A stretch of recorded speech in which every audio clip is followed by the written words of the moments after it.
Hello students, welcome to 10th standard social science class, democratic politics, political parties. So children, you are proud to be an Indian, isn't it? India is a democratic country and we cast our vote and select our leaders. So we are going to learn about what political parties are and what different kinds of political parties do we have in our country. Clear? So let us begin the class now. But before that, I want you to be ready with a book and a pen.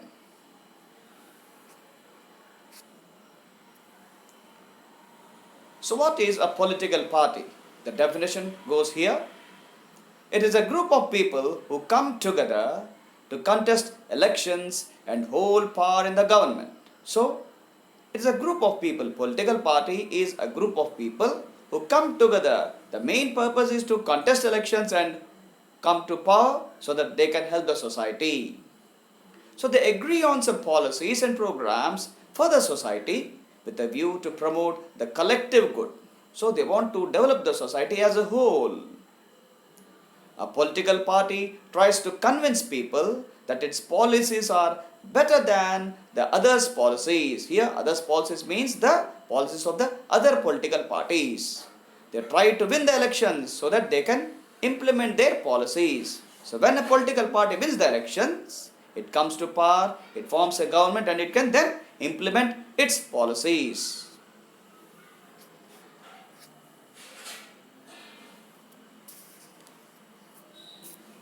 Thus, parties reflect fundamental political divisions in a society.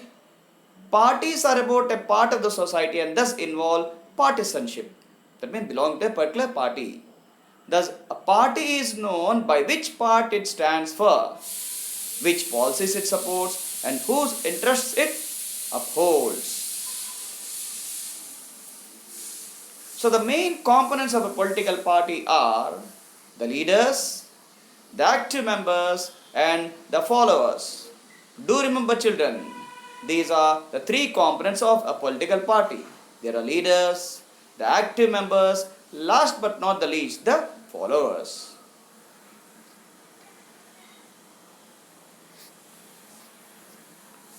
What are the functions of a political party? As we read, they participate in elections. Second, they declare their policies. Policies are nothing but the rules and the regulations or the welfare schemes for the people.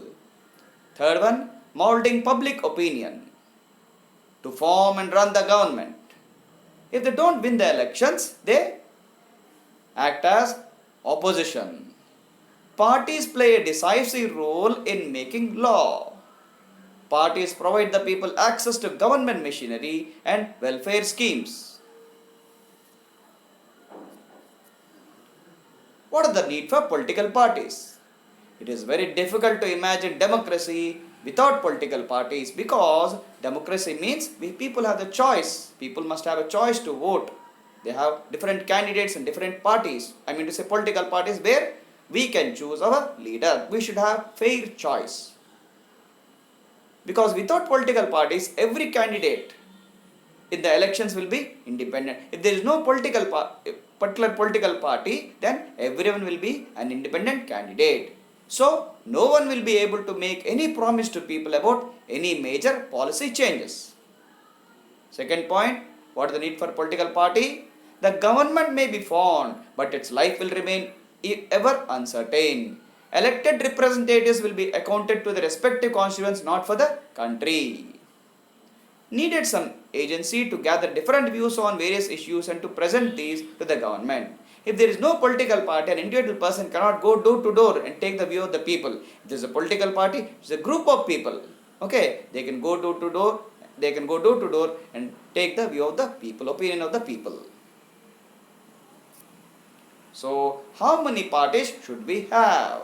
Single party system. A single party system means there will be only one political party across the country. China is an example of a single party system. Bi-party system. If there are two political parties in a country, it's called bi-party system. The USA is the best example where bi-party system exists. Multi-party system. India, where there are more than 750 parties which are registered with the Election Commission of India. Coalition party, when two or more parties come together to contest in the elections and win the election, is called coalition. Ideal party, it's a different concept here. It doesn't exist in our country as of now. Clear? Political parties in India. There are national political parties and regional political parties. Clear? We are going to learn about these. Regional parties or state parties. The party which originates in a particular region or state and works for it and its people is called a regional political party. As the definition clearly says that it's a regional party.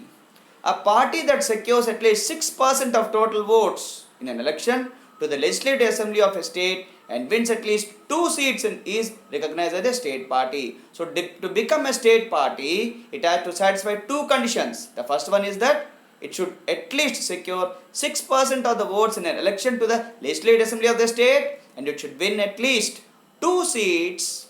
Clear? It should win 2 seats. 2 conditions.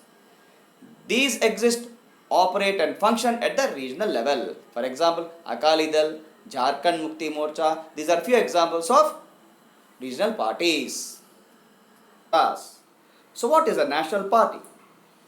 These exist and operate and function throughout India. I mean to say that a national party exists and operates and functions throughout our country.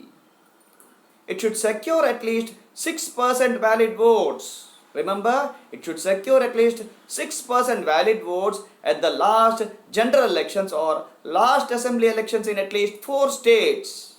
Okay, these are the conditions here, children. It should secure at least 6% valid votes at the last general elections or last assembly elections and it should secure seats at least in 4 states. Then only it will be recognized as a national party. The Election Commission of India has recognized the following parties as national parties. Let us see what are the parties which is recognized as the national political parties in our country by the Election Commission of India. The first one is the Indian National Congress or INC. This party was formed in the year 1885. Remember, children, the INC was formed in the year 1885. It is one of the oldest parties in India. It emerged as the largest party in the Lok Sabha elections held in the year 2008.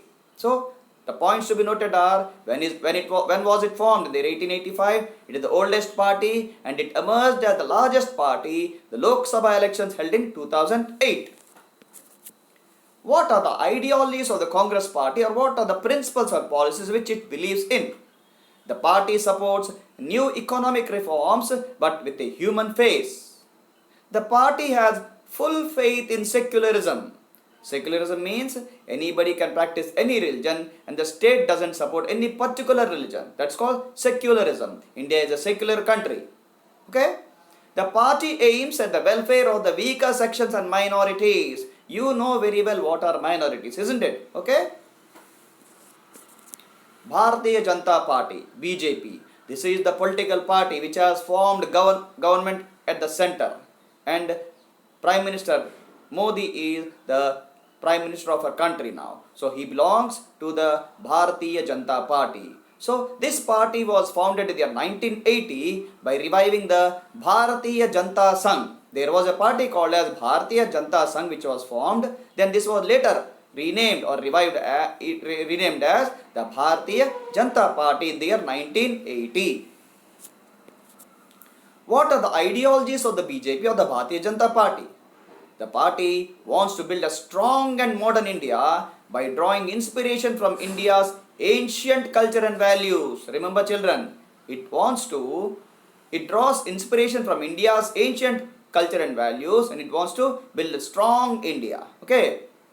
Cultural nationalism or Hindutva is an important element in its conception of Indian nationhood and politics. So this believes more in Hinduism or Hindutva. They want full territorial and political integration of Jammu and Kashmir with India. Clear? Next. Communist Party of India, Marxist. CPI, in the bracket there is M. M means Marxist. This party was formed in 1964. So CPIM was formed in the year 1964. What are the ideologies of the CPIM? The party supports socialism, secularism and democracy and opposes imperialism and communalism. So these are the concepts which you learned in the previous class, I mean to say 9th standard. The party believes that democratic election is a useful and helpful means for securing the objective of socio-economic justice in India. The party is critical of the new economic policies that allow the free flow of foreign capital and goods into India. Here, it clearly means that the CPIM doesn't support any foreign investment coming to India and it wants to reduce the imports. So, it wants to develop India on its own. Clear? The party is critical about new economic policies that allow the free flow of foreign capital and goods into our country. Bahujan Samaj Party, BSP.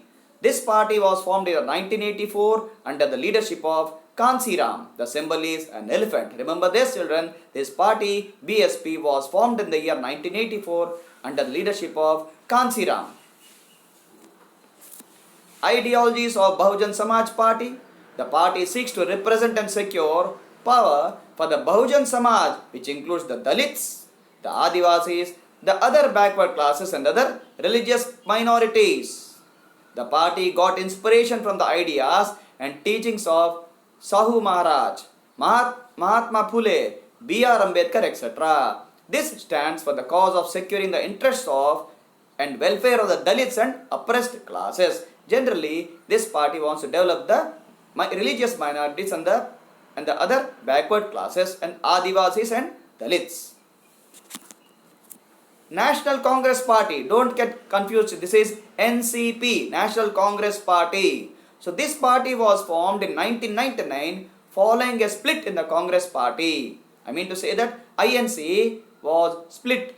INC was formed in the year 1885. So from there, some people came out and formed National Congress Party or NCP. Clear? The party espouses democracy, Gandhian secularism, equality, etc. It is the major party in Maharashtra. Children, so what are the challenges of political parties? First is a lack of internal democracy. I mean to say that there is no internal democracy inside the party itself. Dynastic succession. I mean to say some of the seats belong to the hereditary structure actually. After father, the son is going to become the leader of the political party. It's called as dynastic succession. Money and muscle power, these form a very big hindrance for the development for a political party. Lack of meaningful choice, the voters especially, they don't have a choice. The voters don't have a choice sometimes to cast their vote. So, what has the government done? We'll see. How can political parties be reformed? Some changes actually. How? Anti-defection law. This is a very important concept, children. Please pay attention. The MLAs or MPs cannot change their parties after the election. Clear? Once they win the seat or once they win the election, they cannot change the political party, whatever may come. Why? Because this was done because many elected representatives were indulging in defection in order to become ministers for cash rewards. For example, I am a political leader, I am an MLA, I contested a particular for a particular seat from a next locality. After winning the election, I cannot change to another political party. Clear? I cannot. That's called anti-defection law. Affidavit. And what is an affidavit? First let us see. An affidavit is a written declaration by a person before an officer stating that whatever he is declaring is true. So that is an affidavit. If I stand before an officer and say that I have an assets worth 50 crores in writing, so this is called an affidavit or a self-declaration by me. Clear? So what is an affidavit now? The Supreme Court passed an order to reduce the influence of money and criminals. So before the election, the political leader will give an affidavit stating about his assets or whatever he has done. Clear? That's an affidavit. Now it is mandatory for every candidate who contests election to file an affidavit giving details of his property and criminal cases, if any, pending against him or her. But there is no system of check if the information given by the candidate is true or false. So whatever the declaration is given by the candidate who is contesting in elections is taken to be true. That's all. Because no further inquiry is done about whatever he is writing the affidavit is true or false.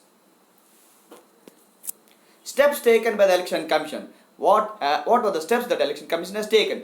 The Election Commission passed an order making it necessary for political parties to hold their organizational elections and file their income tax returns. I mean to say, once the elections are completed, they have to start up an office. In that office, there is a treasurer. Okay, there is an office bearer, there is a front office executive. Many people will be involved. For that also, internal election should be held. And it is mandatory for the political party to file income tax returns on a yearly basis. Remember children, because if they file the income tax returns, then the government would know how the funds are collected and how the funds are spent.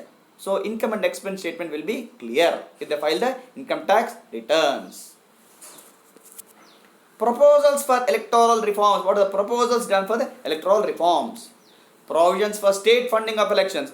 Many people are of the opinion that with the purpose to check the misuse of money for provision of state funding of elections should be made. I mean to say that for elections, the state government should support or give money for the elections. That's called state funding of elections. Check on the misuse of official machinery. Official machinery means nothing but, for example, if there is a vehicle belonging to the police department, that vehicle cannot be used for election campaigning. Clear? The Election Commission has given following code of conduct. The election should be held under the supervision of caretaker government. That means the government which is ruling is going to see that everything happens in a proper manner. The minister should not be allowed to take part in the functions arranged with government expenditure. The minister should not be allowed to use government vehicles. As I told you in the first point itself, the minister should not be allowed to use government vehicles. Provision to minimize the number of candidates. It is commonly seen that large number of candidates contest elections and sometimes the number crosses hundreds, which becomes a headache for the electoral officer. So efforts should be made to discourage the non-serious candidates from contesting elections. So while filing the nomination itself, they minimize the number of candidates who are filing for nomination for elections. So the number of candidates will get reduced. So it will be easy for the election department to conduct the election in a peaceful manner. Provision for revision of voters list. Remember this children. There are bogus voters in the list. Okay, this should be removed. How we'll see. The voters list should be revised at regular intervals and names of dead or bogus voters. Bogus voters means the voters who are not existing. Okay, false. We even call ghost voters. That means they don't exist really. They just create to cast the vote.